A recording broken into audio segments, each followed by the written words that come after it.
Hey, it's Kenny with Helicopter Line Ground School. I want to do something kind of special today. It's just basically, as the title of the video says, my tribute to a helicopter industry legend. And I've talked about this gentleman many, many times. So the 10 years of making videos, I mention him in our ground school all the time. And I haven't seen him. His name is Jerry Ventrella. And I'm going to share a picture with you right now. And I just got this email from a member, and I wanted to share this.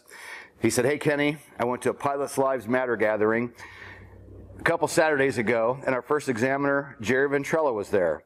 Of course, I went over and said hi and told him that I watch your YouTube channel and how much you mention him all the time. His wife took down the information to look up your channel so they could watch it. Jerry jokingly said that maybe he should charge you a commission for every time you mention his name. I laughed and told him that I would email you and pass on that information. I think he was flattered by the fact that you mentioned him in your videos. Side note, I asked him if he still carries his little typewriter with him for typing up temporary licenses. He told me everything is automated online now, but he does carry it and blanks in case the automated website happens to go down.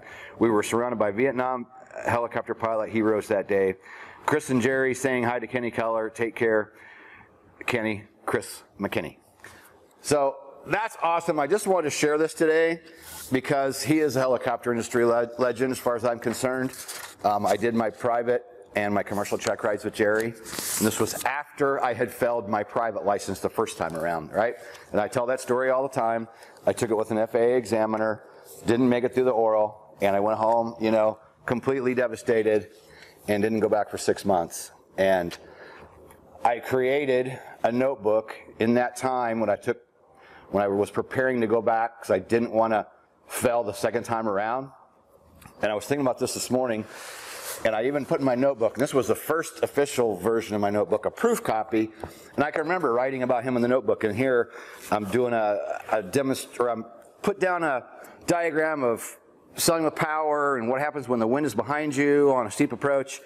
And I even wrote, think about Jerry showing downwash on a check ride. And then in the notes, because this was a proof, expand on who Jerry is. And I'm not sure if I ever did that in the next version. But I talk about him all the time.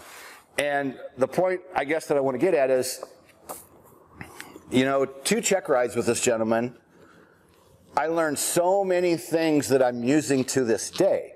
So it kind of brings it back full circle for me when I get this email. And I was honored or flattered or whatever you want to say that someone who watches our videos, or whether he's a ground school member or not, I'm not even sure, but either way, he knows how much I talk about Jerry. And, the cool thing was the man is this, oh my God, wealth of knowledge, probably forgot more about helicopters than I'll ever know. And he's a Vietnam era pilot. I don't know how old he is now, but the last I talked to somebody from the FAA, he's still giving check rides. And when I did my check rides with him 20 years ago, I remember the number coming out, they said he'd done like 3,000 helicopter check rides at that point in his lifetime, right? So it's so cool because he's just such a wealth of knowledge. And these little tidbits of things that we talked about and he showed me on a check ride were so invaluable to me as a CFI, well, as an everyday pilot. I think about these things all the time, and it's pretty amazing that just out of 2 check rides, when a guy is evaluating me, he's also teaching you things at the same time, right? And the first example that comes to mind is the height velocity diagram, okay? Jerry was the first one that explained to me how, the height velocity diagram is geared for takeoffs. It's not geared for landing. And he said, in your career, you're going to have people arguing this point. And he said, but let me tell you, on a takeoff, and he went in, into the deep, aerodynamics of it, but basically, high power, high pitch, you're asking a lot out of that aircraft, you're probably pulling it to max power, or you're at least pulling some available power, and you're putting a load on that aircraft. And he went in deep in detail about how the height velocity diagram is geared for takeoff, right? So I'd always kept that knowledge through the years. So whenever that debate comes up, I'm like, well, I know what Jerry told me. That's the way I teach. And so I've always stuck with that. And I've had good luck by sticking to the basics, right? Sticking to the things that we learned as private pilot. Sometimes I think people just think, oh, well, that's just a private license. Well, what you learn at the private level should be shaping the type of pilot you're going to be 20 years later, 30 years, 40 years later. You shouldn't forget the basics. And the essence of these things that we learn that are so important, I say all the time when people say, well, how do I be like the best instructor? How do I be a really good instructor? And I say, it's not that difficult. It's apply yourself, and it's study and understand and apply yourself to a point, beyond what a lot of other people are willing to do. Just passing a check ride is one thing. Excelling at a check ride is another. And, I'll probably talk about a couple of other things that he taught me, but I want to talk about the check ride, right? He knew that I had failed the first time. And Jerry is known for going through the PTS, and I mean going through every single step of the PTS. And I can't tell you how many hours long the private oral test was, but I can guarantee you he hit every single thing.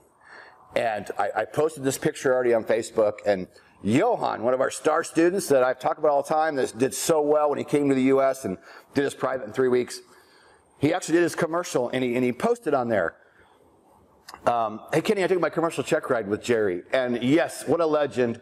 And that guy, he made the comment about how he hits every single thing in the PTS, right? I know some people might kind of cringe at that, but he's a very fair examiner, but he wants to make sure you know your stuff, right? So he's known for that. It's not going to be just sampling the PTS. He's going to hit every single thing. So my first failure hurt me so much, right? And so the second time around, I wasn't going to fail. I studied, and I studied through that notebook that I built, and I studied over and over. And the day of the private check ride, I'll say we were probably maybe halfway through, we'll say we were halfway through the private check ride, oral portion. And at a certain point, he stops, take a little break, and he goes, you know what, we're not done yet, but you came in here with a pink slip today, right? And I go, yep. And he goes, tell me what happened, why you came in with that pink slip. And I said, well, I didn't know my stuff then like I know it now. I said, after failing, I was just devastated. And I just went home and I just applied myself and I studied like a madman. And I created this notebook and I just studied it over and over and over with all the things that I had trouble remembering and all the things that I knew I needed to know. But I arranged everything in the notebook that made sense to me. I didn't create it for anybody else. I created it for me to sit and study. And he said, well, you're batting 100%. He said, you're nailing everything. And he goes, we're not done yet, but I just wanted to let you know that you're doing so well, and I just been sitting here wondering why you ever failed, because you're batting 100%. And he said, you know what? When this is all over, if you're done today and you have your license, he said, I'll call that first examiner, because as examiners, we're a tightly knit,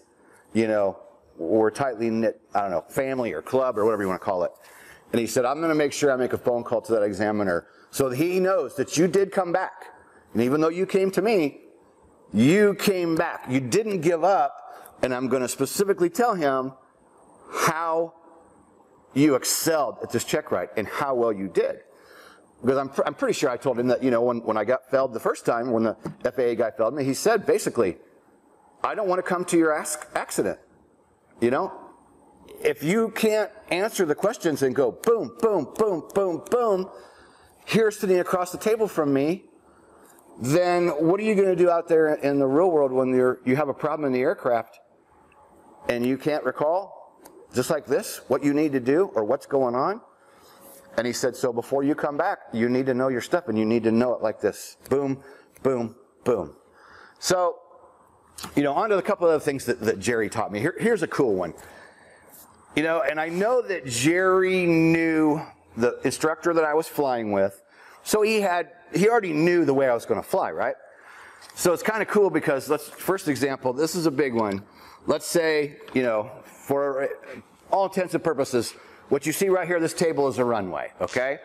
So this young guy's flying with in the R-22, he had me doing these running landings that were, sliding, you know, probably a quarter of a mile down the taxiway. And that's all we ever did, right? High speed, slide, slide, slide, slide, slide.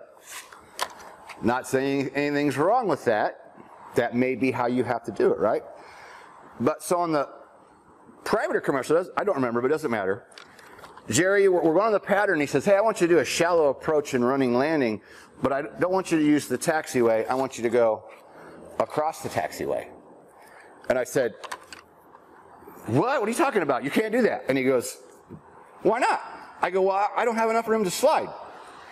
Well, ended up, he you know, I don't remember exactly how it happened, but he kind of talked me through it and taught me that, hey, and this is what we did. We actually came in and we did a shallow approach, slowed it way down, and did this short little running landing going this way.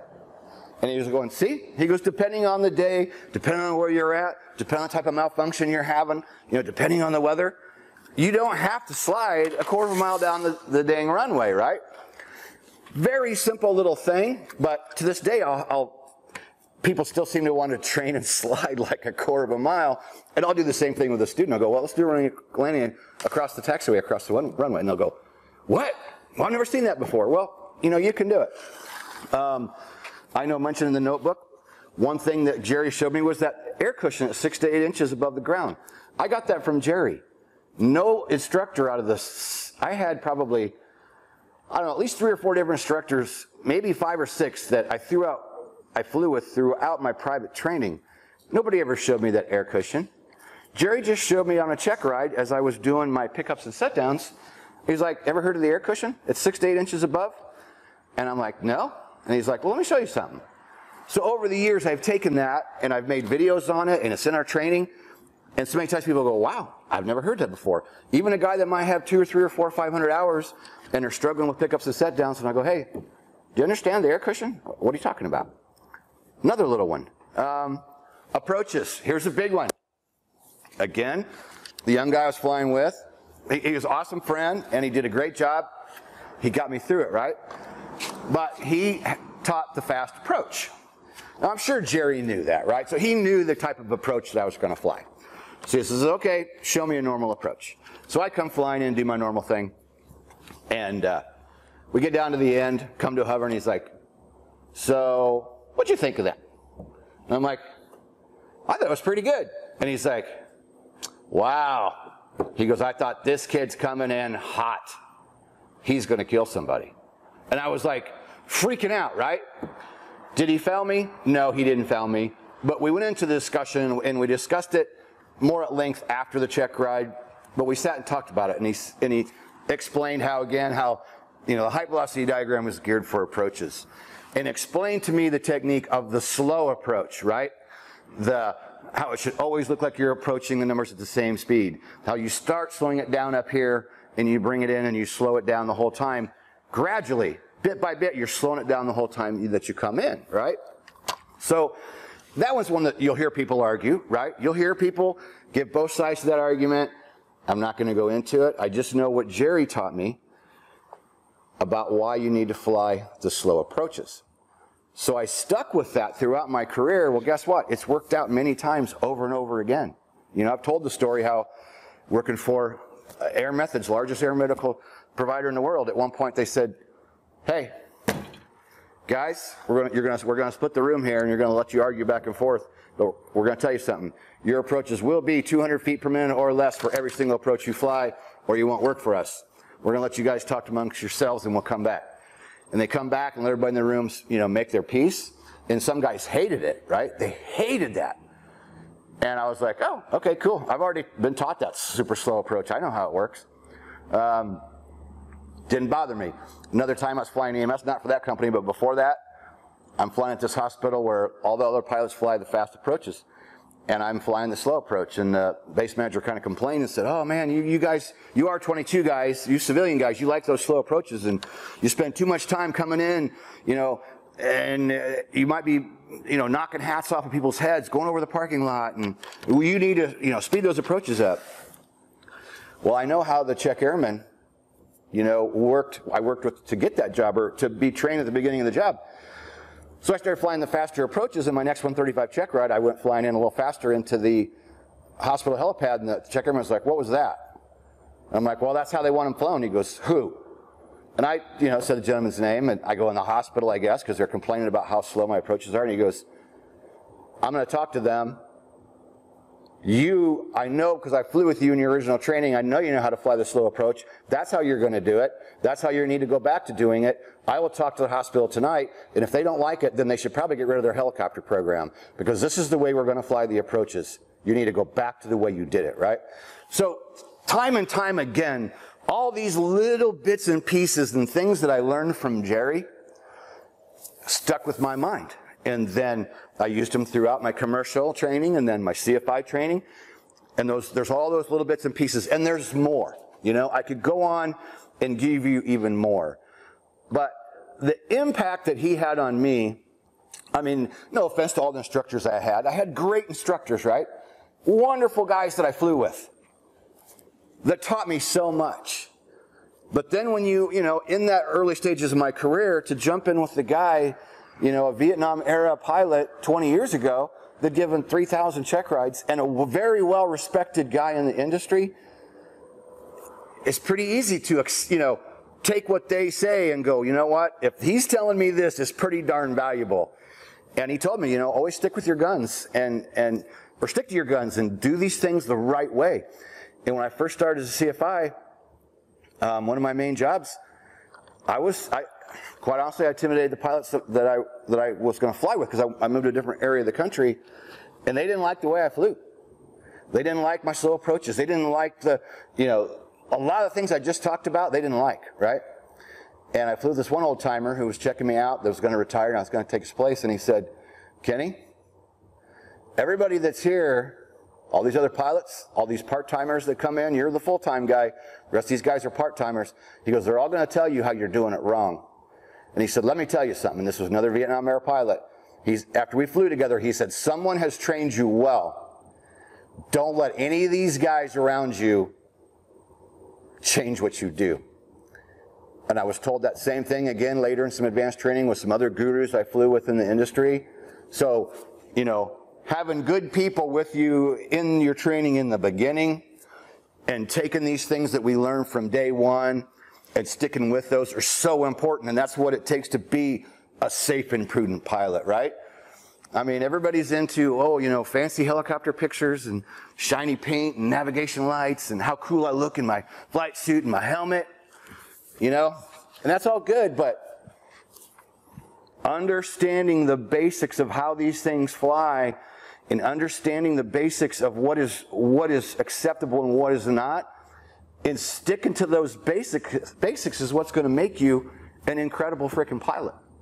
And, I just think back to my training. I have flown with some awesome people, right? And flying with those good people who have, said, man, keep doing that like that. That's the way it should be done, and don't let anybody tell you different, right? And sticking to my guns all this way through my career has worked out really well, let me tell you. Because the people you might argue with out on the street or down at the local flight school is one thing. But when it goes to flying with key people in the industry, examiners, factory check airmen on 135 check rides for an EMS operation, the majority of them kind of fly with the same school of thinking, right? Many, many, many of them do. Now, you're always going to have your little different intricacies here or there, but the basics elements of flying a helicopter is the same. And again, this is about Jerry Ventrella. The video is what it's about. So my tribute to helicopter industry legend, to have trained so many people over the years. I can't even tell you about his career. I know that I read an article about Jerry after I'd already known Jerry and did my private and commercial, and I was out working in the CFI world. I wish I remember the article I read, but they put out a big article about Jerry in Rotor and Wing, or one of those big aviation magazines. I wish I would have kept that article, because it was a really amazing article when you go through it and read it, and gave you all the elements of his career. And it was like, when I remember reading that article, I was so proud that I had taken 2 check rides with a guy who was a legend in the industry. So I'm going to wrap it up with that. For this member to say that he was at a fly-in, and they went over and talked to Jerry, and Jerry apparently didn't even know that I had been using him all these years and using the things that I'd learned from him and actually mentioning his name. I'm honored that, you know, he went home too with him and his wife were going to go home and check out my YouTube channel, right? So I thought, you know what, I want to do a video, cover this so that hopefully, I'll email that gentleman that sent me that and say, hey, could you see that Jerry gets this link just to make sure? I'm hoping he remembers me since I haven't seen him in 20 years. But what an awesome examiner and what an awesome contribution he's made in the world of helicopter training to have worked with so many pilots over the years. So all the people he's worked, right, that have been out in the industry working, and all the people that we've helped through Helicopter Land Ground School, you know, it's part of his legacy, right? We took those things, or I've taken those things that I learned from Jerry and stuck with them. So thank you, Jerry Ventrella. I'm glad that I had the opportunity to fly with you for my private and commercial check rides. I know you're only a couple hours away from here. Hopefully maybe I'll run into you somewhere at some kind of event soon. I'd love to see you again. So my tribute to an industry legend. Do us a favor, like and subscribe, and we shall see you in the next video.